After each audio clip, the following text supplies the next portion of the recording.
GS की classes में एक बार फिर से सभी व्यूवर्स का बहुत बहुत स्वागत है। हम यहाँ पर भारतीय संविधान की यात्रा को आगे बढ़ाते हैं। भारतीय संविधान की यात्रा का भाग नंबर 13 लेकर के आए हैं।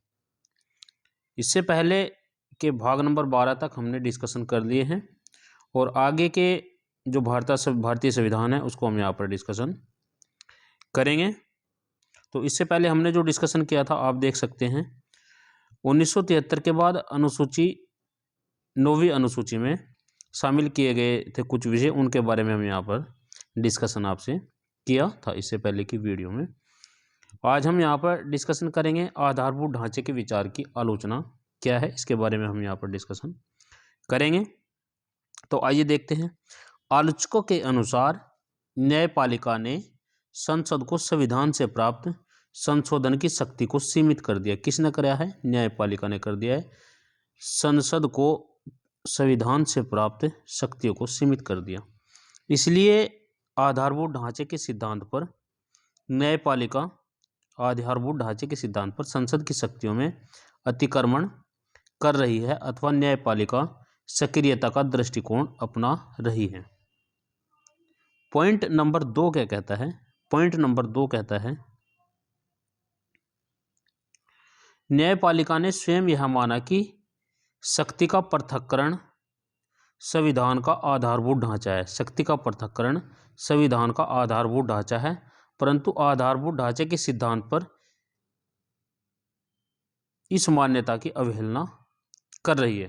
परंतु आधारभूत ढांचे के आधार पर न्यायपालिका इस मान्यता की अवहेलना कर रही है। इन आलोचकों के जवाब में न्यायपालिका का पक्ष क्या है, इसके बारे में यहाँ पर देख लेंगे। न्यायपालिका के आधार पर संसद को संविधान संशोधन की शक्ति है। न्यायपालिका के आधार पर संसद को संविधान संशोधन की शक्ति है, लेकिन जनता की इच्छा के नाम पर अराजनीतिक हितों से प्रेरित जनता की इच्छा के नाम पर अराजनीतिक हितों से प्रेरित होकर संविधान का संशोधन करना संविधान के मूल भावना के विरुद्ध है और उच्चतम न्यायालय संविधान का संरक्षण है। उच्चतम न्यायालय किसका संरक्षण है? संविधान का संरक्षक है। इसलिए संशोधन के नाम पर संविधान के विनाश की अनुमति नहीं दी जा सकती। इसलिए संशोधन के नाम पर संविधान के विनाश की अनुमति नहीं दी जा सकती। केवल यह कहना कि यह सिर्फ जनता की इच्छा के लिए बनाया गया है, जनता की इच्छा के नाम पर, यानी कि जनता की इच्छा के नाम पर हम इसमें कोई संशोधन नहीं कर सकते किसी अराजनीतिक हित के लिए। निष्कर्ष क्या निकलता है इसमें निष्कर्ष निकलता है कि संविधान में शासन के प्रत्येक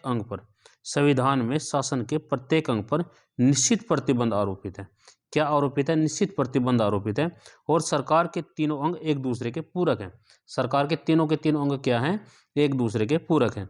इसलिए संसद को जनता की इच्छा के अनुसार संसद को जनता की इच्छा के अनुसार संविधान संशोधन करना चाहिए। और न्यायपालिका संविधान की रक्षक है। न्यायपालिका क्या है? संविधान की रक्षक है। न्यायपालिका को जनादेश का सम्मान करना चाहिए। न्यायपालिका को किसका सम्मान करना चाहिए? जनादेश का भी सम्मान करना चाहिए।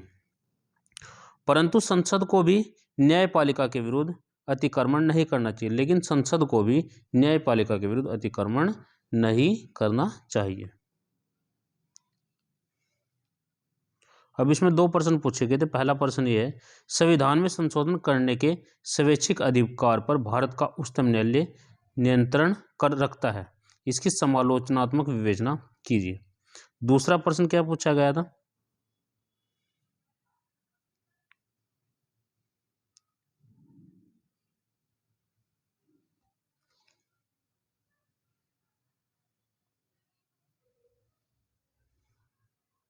अब पहले प्रश्न के उत्तर की हम यहाँ पर व्याख्या देख लेंगे। देखिए, संसद की संशोधित शक्ति। पहला क्या है? भारतीय संविधान लिखित है जिसमें संशोधन के लिए संसद को आर्टिकल नंबर 368 में शक्ति और प्रक्रिया प्रदान की गई है। भारत के संविधान में लिखित संविधान है जिसमें आर्टिकल नंबर 368 में भारतीय संविधान में संशोधन की शक्ति और प्रक्रिया दोनों ही प्राप्त कर दी गई हैं और 2/3 बहुमत के द्वारा संसद संविधान का संशोधन कर सकती है। किसके द्वारा? 2/3 बहुमत के द्वारा संसद संविधान का संशोधन कर सकती है। पीछे पड़ा है 2/3 किसको बोल लेंगे? कुल मतों का 2/3 यदि मिल जाएगा तो बहुमत हो जाएगा और संशोधन हो जाएगा। पहला है इसमें स्वैच्छिक शक्ति और न्यायालय का नियंत्रण क्या है, इनके बारे में यहाँ पर देख लेंगे। स्वैच्छिक शक्ति क्या है, स्वैच्छिक शक्ति से क्या तात्पर्य है? पहला है उच्चतम न्यायालय ने सन 1973 में, आपको पढ़ाया गया है 1973 में, केशवानंद भारतीवाद के एक ऐतिहासिक फैसले में यह कहा गया कि संसद आर्टिकल नंबर 368 के अंतर्गत संविधान संशोधन की शक्ति प्राप्त है। किसकी प्राप्त है? संविधान संशोधन की शक्ति प्राप्त है, लेकिन संविधान के आधारभूत ढांचे के विनाश की शक्ति नहीं। यानी कि आर्टिकल नंबर 368 से संविधान संशोधन कर सकते हैं, लेकिन उसके आधारभूत ढांचे की शक्ति उसको प्राप्त नहीं है, अर्थात आधारभूत ढांचे में कोई परिवर्तन नहीं कर सकते हैं।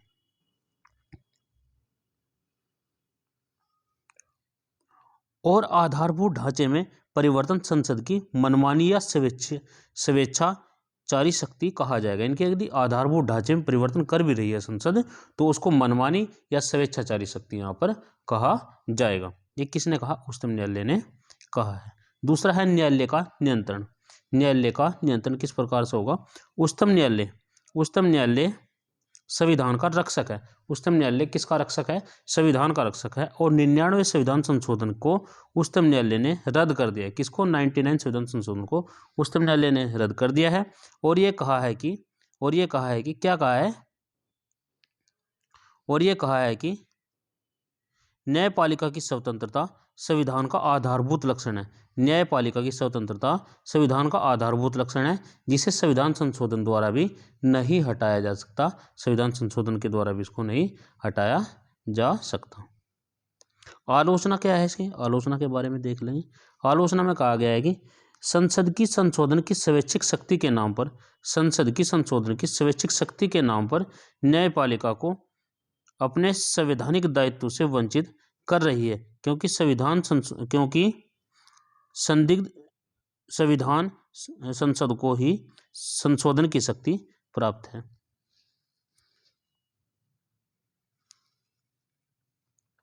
निष्कर्ष क्या निकलता है इसमें निष्कर्ष निकलेगा, न्यायपालिका का कहना है कि संविधान के द्वारा संविधान के संरक्षण का दायित्व न्यायपालिका को प्राप्त है। किसको प्राप्त है? न्यायपालिका को प्राप्त है संविधान के संरक्षण का दायित्व, जिसे जनपद के आधार पर छीना नहीं जा सकता। अर्थात जनपद के आधार पर इसको छीना नहीं जा सकता कि यह लक्षण न्यायपालिका का ना हो। संविधान की रक्षा का नियंत्रण किस पर है? न्यायपालिका की जिम्मेदारी है, लेकिन इसको जनमत के आधार पर भी छीना नहीं जा सकता कि यह जिम्मेदारी न्यायपालिका से हटा करके किसी और को दे दी जाए, संसद को दे दी जाए। तो ऐसा बिल्कुल भी नहीं किया जा सकता है।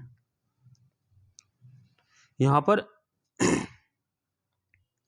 कोपलाहोवाद दिया गया है। इसमें कोपलाहोवाद में देख लेंगे क्या दिया गया। कोपलाहोवाद क्या है? इसमें 9वीं अनुसूची को न्यायिक पुनर्वलोकन से बाहर किया गया है, परंतु 200 के अत्यधिक महत्वपूर्ण निर्णय में उच्चतम न्यायालय ने यह स्पष्ट कर दिया कि 9वीं अनुसूची को न्याय पुनर्वलोकन होगा। किसका होगा? 9वीं अनुसूची का न्यायिक पुनर्वलोकन होगा। दूसरा पॉइंट क्या है? इसमें शामिल कोई भी विषय आधारभूत ढांचे के विरुद्ध नहीं होना चाहिए। इसमें शामिल जितने विषय हैं वो आधारभूत ढांचे के विरुद्ध नहीं होने चाहिए। तीसरा पॉइंट है यह 1973 के बाद शामिल किया गया है। किसके बाद शामिल किया गया? 1973 के बाद ये शामिल किया गया है। आधारभूत लक्षण क्या है इसका? सन 1973 में आधारभूत ढांचे के प्रतिपादन के बाद 1973 पुनर्वलोकन को बचाने के लिए 9वीं अनुसूची का सहारा लिया गया और उसमें उन विषयों को शामिल किया गया जो भूमि सुधार से संबंधित नहीं थे। परिणाम स्वरूप न्याय पुनर्वलोकन ने उसे असंवैधानिक घोषित कर दिया। किसने घोषित कर दिया? न्यायपालिका ने इसको असंवैधानिक घोषित कर दिया। 1973 में कुछ ऐसे कानून थे जिनको न्यायिक पुनर्वलोकन से बाहर रखना था। तो उन्होंने क्या किया कि जो भी वो थे विषय थे उनको न्यायिक उसमें 9वीं अनुसूची में डाल दिया, और 9वीं अनुसूची का न्यायिक पुनर्वलोकन हो नहीं सकता। तो सुप्रीम कोर्ट ने क्या किया कि न्यायिक पुनर्वलोकन को ही 9वीं अनुसूची को ही कह दिया कि इसका पूरा का पूरा का न्यायिक पुनर्वलोकन हो सकता है। अभी हमने न्यायिक पुनर्वलोकन के बारे में पीछे भी पढ़ा है, पिछले वाली वीडियो में देख सकते हैं आप विस्तृत रूप से। न्यायिक पुनर्वलोकन क्या है? 1973 के ऐतिहासिक केशवानंद भारतीवाद में ही उच्चतम न्यायालय ने कहा था कि न्यायिक पुनर्वलोकन संविधान का आधारभूत ढांचा है। न्यायिक पुनर्वलोकन क्या है? संविधान का एक आधारभूत ढांचा है जिसमें परिवर्तन नहीं कर सकते आप। और न्यायिक पुनर्वलोकन व उच्चतम न्यायालय विधायिका व कार्यपालिका के कार्य का पुनर्वलोकन करता है, जिससे विधायिका व कार्यपालिका संविधान आधारभूत ढांचे का उल्लंघन न कर सके। जिससे विधायिका व कार्यपालिका दोनों ही संविधान के आधारभूत ढांचे का उल्लंघन न कर सके, इसलिए इसमें न्यायिक पुनर्वलोकन का सहारा लिया गया केशवानंद भारतीवाद के तहत सन 1973 में। शक्ति और देखिए शक्ति पृथक्करण और आधारभूत ढांचे का सिद्धांत। उच्चतम न्यायालय के अनुसार शक्ति पृथक्करण संविधान का आधारभूत ढांचा है। उच्चतम न्यायालय के अनुसार शक्ति का पृथक्करण संविधान का आधारभूत ढांचा है। शक्ति पृथक्करण के अनुसार विधायिका, कार्यपालिका, न्यायपालिका के कार्य तथा शक्ति पृथक और विधायिका जनता की इच्छाओं को प्रतिनिधित्व करती है, परंतु जनता की इच्छाएं एवं बहुमत के शासन के आधार पर विधायिका को संविधान के मूलभूत ढांचे से छेड़छाड़ करने की अनुमति नहीं है। किसको नहीं अनुमति नहीं है? विधायिका को संविधान के मूलभूत ढांचे से छेड़छाड़ करने की अनुमति नहीं दी गई है। अगला पॉइंट क्या बताता है?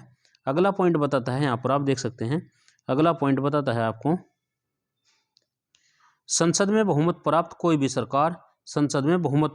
सरकार भारत को एक पंथ निरपेक्ष देश से धार्मिक देश के रूप में परिवर्तित नहीं कर सकती।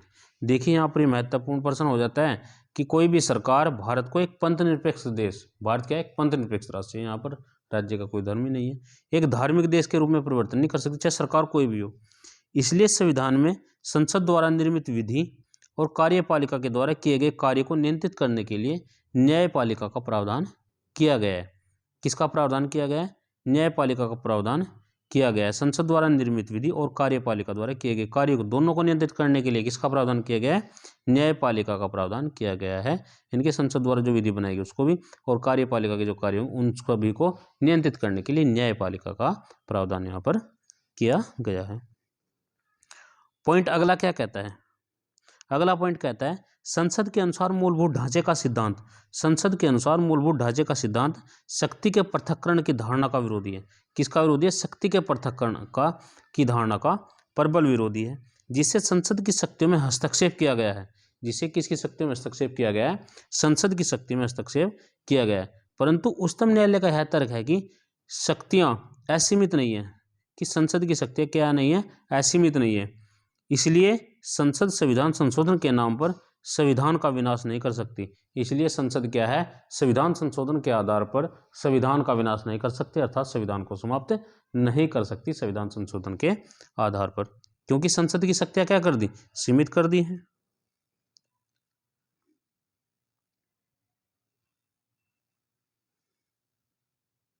तो सभी व्यूअर्स का बहुत बहुत धन्यवाद। यदि वीडियो आपके लिए हेल्पफुल हो तो कृपया करके लाइक शेयर कमेंट करना ना भूलें और हमारे चैनल को सब्सक्राइब कर लें यदि आपके लिए हेल्पफुल हो तो। यदि नहीं हो तो आप सब्सक्राइब मत करिए।